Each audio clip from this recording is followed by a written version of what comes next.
Pessoal, boa tarde, bom dia. Não sei que hora vocês vão estar aí vendo essas dicas, né? Bom, vamos falar um pouquinho de desenvolvimento de método por HPLC e, em particular, eu queria destacar algumas observações a respeito do gradiente, aquele nosso aliado importante no desenvolvimento dos métodos mais complexos que a gente pode ter em HPLC. Bom, meu nome é Glaucia Maria Ferreira Pinto e eu estou representando a Cromwell Lab, cursos, serviços e consultoria, e fico à disposição de vocês para outras dúvidas. Primeiro, vamos lá, o que é o gradiente? Né? O gradiente é aquela eluição aonde os componentes da nossa fase móvel, eles vão ser alterados durante a separação. Então, a gente tem o nosso tempo de análise, aquele tempo de corrida, né, para obtenção do cromatograma, e nesse período de tempo, nós podemos ter uma única composição da fase móvel, do início ao fim, então, uma única proporção entre os solventes que compõem a fase móvel, isso é chamado de eluição isocrático, e a gente pode também fazer, então, as variações dessas proporções de solventes e assim obter diferentes forças no início, no meio, no fim da corrida cromatográfica. Aqui do lado, inclusive, a gente pode olhar um pouquinho de uma possível situação. Então, no isocrático, com vários componentes, o que acontece? Eu vou ter uma única composição da fase móvel para eluir, né, para arrastar os diferentes compostos presentes na minha mistura, e aqueles que têm uma retenção maior na fase estacionária podem ficar um tempo adicional retidos, e com uma fase móvel mais fraca, eles podem não sair corretamente. E assim a gente vai ter ali um pico com caldo distorcido. Enquanto os compostos com retenções menores, com menor afinidade pela fase estacionária, podem ser rapidamente removidos da coluna cromatográfica pela força da fase móvel e não aconteceu uma separação como seria desejado. No gradiente, nós podemos iniciar a própria análise com uma condição de força de fase móvel e crescendo, que é o que está representado por essa linha, né? Então, ir crescendo aqui a proporção daquele nosso solvente de maior força e assim ir fazendo uma gestão de como os componentes da minha mistura vão se comportando. Se esse gradiente, portanto, né, essa variação acontecer de forma mais abrupta, nós vamos ter a força aumentando mais rapidamente. E se essa inclinação, então, dessa região linear, que representa o aumento do solvente de maior força, for mais lento, a gente vai ter, então, o controle do próprio tempo de retenção e o controle, portanto, da saída do meu pico da coluna.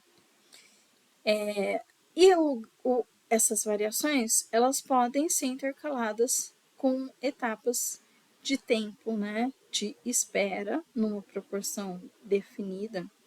E a gente também pode utilizar etapas como passos para ir elevando, então, essas proporções dos solventes envolvidos. A situação que a gente mais encontra no HPLC envolve a separação com fase reversa.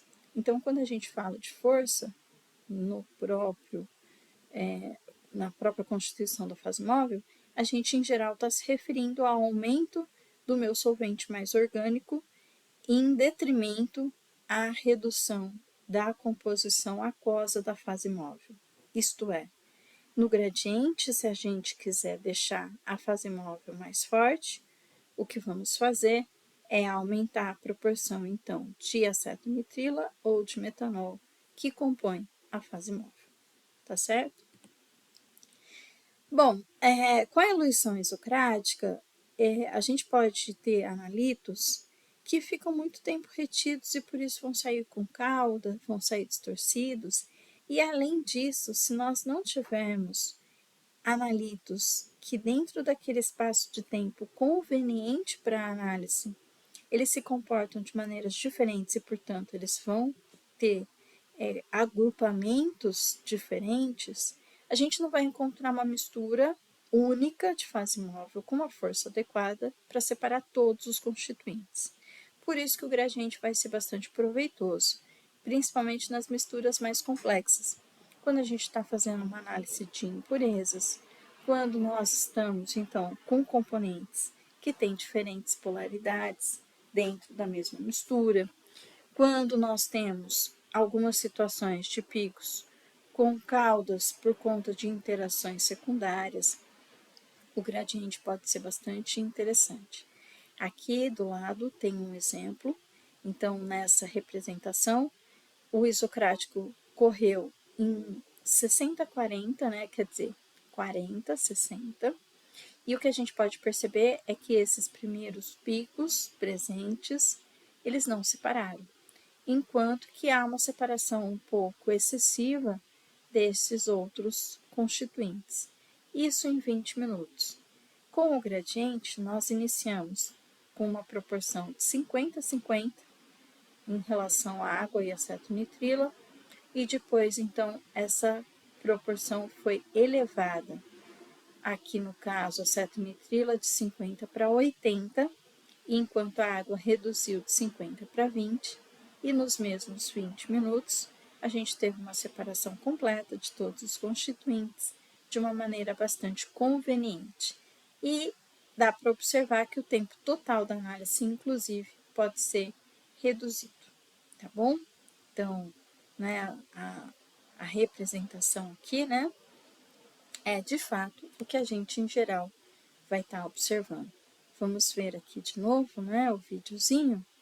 Então, numa mistura, passando o tempo, se ela está fixa, a gente não vai conseguir essa separação de todos os constituintes se houverem essas variações de afinidades, né, entre os analitos presentes na amostra e a própria coluna, e a própria fase estacionária.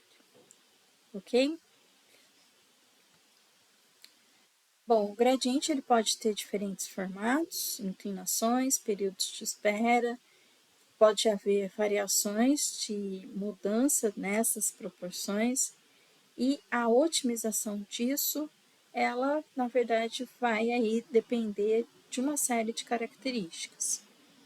Numa comparação, novamente, entre uma possível resposta com a eluição isocrática e com o gradiente, em geral, no gradiente, a gente vai conseguir melhorar regiões específicas do nosso cromatograma, aumentando separações, e inclusive vai conseguir trazer compostos que podem ter retenções exageradas mais para próximo, e aí o formato do pico também vai ficar mais adequado, né? Com uma assimetria melhor, com uma eficiência melhor também. Aí a gente precisa entender que para trabalhar com gradiente existem alguns cuidados. E por isso eu achei interessante pontuar algumas dicas importantes sobre o uso do gradiente. A gente vai querer desenvolver esse método e encontrar a melhor condição, mas precisamos tomar algumas precauções. O primeiro item é a miscibilidade dos solventes. E, eventualmente, a gente pode ter a perda de solubilização de sais que podem estar sendo empregados na fase mais aquosa, que envolve, por exemplo, um gradiente com tampão. Então, se eu tiver nessa proporção variável durante a minha corrida, acetonitrila e acetato de amônio, dependendo da quantidade de acetonitrila que o gradiente vai chegar, eu posso ter a falta de solubilização do acetato de amônio, e aí eu vou ter a cristalização, e eventualmente é possível que o meu sistema passe por obstruções, entupimento, aumento de pressão, que levam a prejuízos, né, na própria rotina de trabalho. O acetato de amônia, como exemplo, se ele tiver em 1 mol por litro, né, de concentração, ele deixa de ser solúvel em 70% de acetonitrilo. Então, seria o limite máximo que eu poderia pensar em utilizar naquela proporção no meu tampão. Se eu tiver no canal A, por exemplo, um tampão acetato de amônio, né? E no meu canal B, acetonitrila, a acetonitrila não deveria ultrapassar esse valor de 70%, ok? Segunda dica, segunda preocupação que vale a pena ter. Os solventes que eu vou usar lá nas minhas eluições por gradiente, eles devem ter um grau de pureza ainda maior do que aqueles que eu normalmente emprego no HPLC. Sim, em todas as análises por HPLC é importantíssimo que nós trabalhemos com acetonitrila grau HPLC, metanol grau HPLC, águas de ultra pureza grau HPLC, né? Então a água ultra pura. Mas na eluição por gradiente, se essa pureza não for tão boa, isso vai aparecer de uma maneira mais nítida. E também a situação com a degaseificação e possíveis bolhas, gases dissolvidos, né, que podem levar a bolhas que estão presentes aí nos meus solventes. Também vai ficar um pouco mais nítido. Então, aqui a gente tem inclusive um exemplo para ilustrar isso, né? Se eu estiver trabalhando com uma acetonitrila que não tem um grau gradiente, que é um grau além do próprio grau HPLC, quer dizer, um grau de pureza mais elevado que o grau HPLC, conforme o gradiente vai transcorrendo, a inclinação da linha de base, a ondulação, a perturbação vai ficar mais intensa e podem aparecer vários picos que representam justamente a presença das impurezas do solvente. Terceira dica, que representa uma preocupação também. Então, quando eu estou trabalhando com essas misturas e estou variando as proporções, eu devo lembrar que a viscosidade também está sendo modificada. Quer dizer, com porcentagens diferentes, água acetonitrila, água metanol, tampão acetonitrila, eu vou ter mudanças nas viscosidades e isso vai refletir nas mudanças de pressão durante a execução do gradiente. Quanto maior a quantidade de água e de tampão, maior viscosidade e, portanto, maior pressão. E eu não posso correr o risco de exceder a pressão de trabalho da minha coluna e nem a pressão de trabalho do meu sistema, né? Muito menos a pressão de trabalho do meu sistema. Aqui nesse gráfico ao lado, nós temos uma visualização dessas mudanças, né, em curva de pressão em função das porcentagens. Então, aqui desse lado seria a porcentagem de 100% água, aqui 100% orgânico. E a gente pode perceber que ao redor de 50% água orgânico é onde a gente está nos pontos maiores. Isso vai depender da temperatura. É claro que um artifício para reduzir a viscosidade é aumentar a temperatura. Então, aqui ó, a gente tem uma curva a 25% e percebemos uma pressão bem mais intensa. Aumentando a temperatura para 40%, essa variação e esse aumento de pressão é menor. E aqui, nessas duas outras curvas, a mesma situação. Então, primeiro, água metanol, aqui embaixo, água acetonitrila. E uma das vantagens, inclusive, da acetonitrila também fica nítida, que é conseguir alcançar pressões bem menores na mistura com água, enquanto o metanol realmente representa pressões bem mais elevadas. Ok?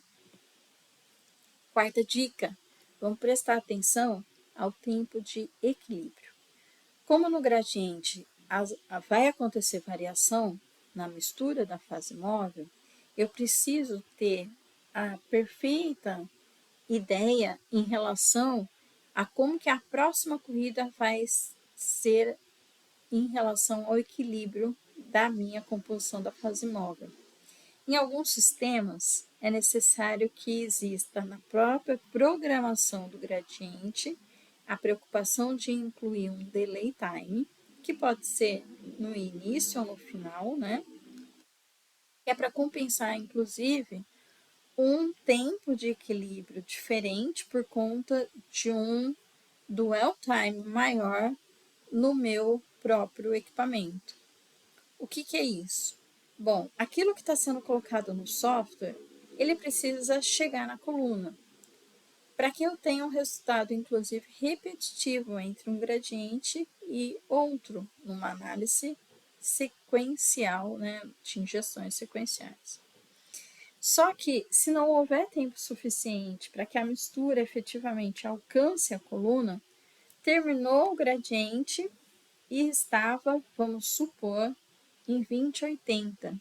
Vai iniciar a próxima corrida e o ponto 1 do gradiente é 80-20.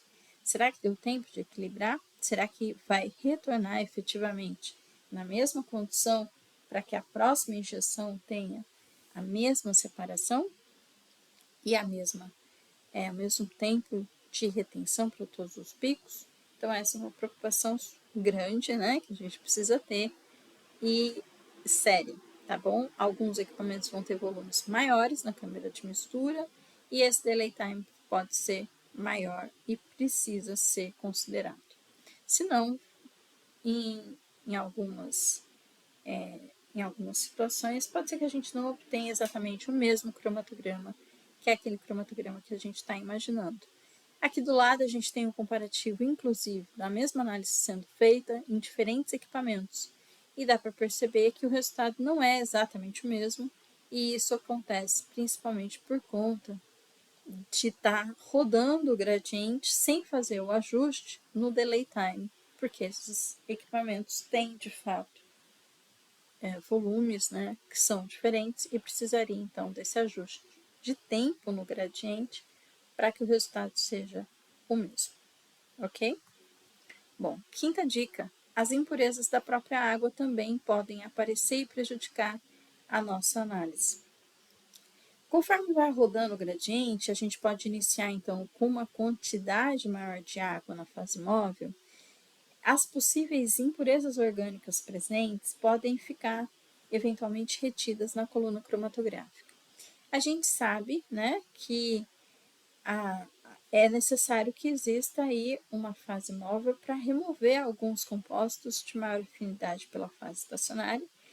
E quando vai ficando mais no final do gradiente, ou quando o gradiente vai transcorrendo, conforme a gente vai aumentando a força do solvente, essas impurezas que num primeiro momento ficaram retidas na fase estacionária, podem agora se deslocar e vão aparecer como picos fantasmas. Esses picos que vão vir por conta das impurezas, por exemplo, da água, né, que é a nossa discussão aqui, mas poderia ser de um outro solvente ou de um reagente, de um aditivo que está na fase móvel, eles não necessariamente vão aparecer sempre no mesmo lugar, porque vai depender um pouco dessa sequência de injeções e de como eles vão se deslocando por terem ficado retidos no primeiro momento na coluna. Mas eles vão ser considerados, então, picos fantasmas, que não fazem parte da nossa amostra de interesse e que podem aparecer em uma corrida, depois não aparece na outra, depois a cada 2 ou 3 corridas eles voltam a aparecer e assim vai prejudicar bastante a nossa análise. Sexta dica: a gente precisa se preocupar com o detector. Nem todo detector é tão compatível com o gradiente como a gente gostaria.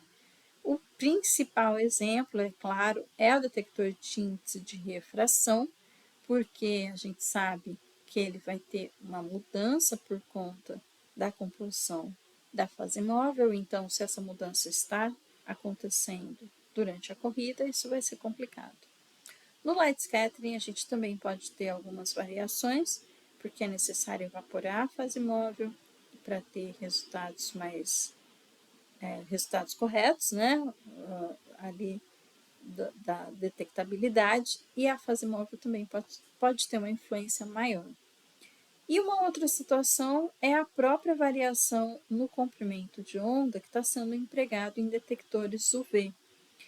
em comprimentos mais baixos, dependendo do tipo de aditivo ou do tipo de solvente.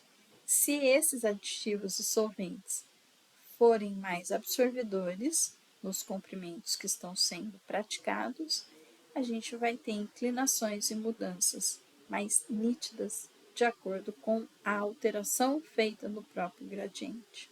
Então, o detector também pode influenciar em como a gente vai estar vendo o resultado final do cromatograma realizado aí com gradiente. Ok? Bom, eu espero que tenha sido útil essa reflexão, esse pensamento a respeito da nossa cromatografia líquida de alta eficiência, agora focado, né, nesse item que é o próprio uso da eluição por gradiente, que pode ser bastante interessante para o desenvolvimento do nosso método, mas que também pode dar um trabalhinho adicional. Abraços, qualquer dúvida, entrem em contato. Nós temos cursos aí voltados para desenvolvimento e também atuamos na área de consultoria para desenvolver e transferir o método para vocês. Até mais. Tchau.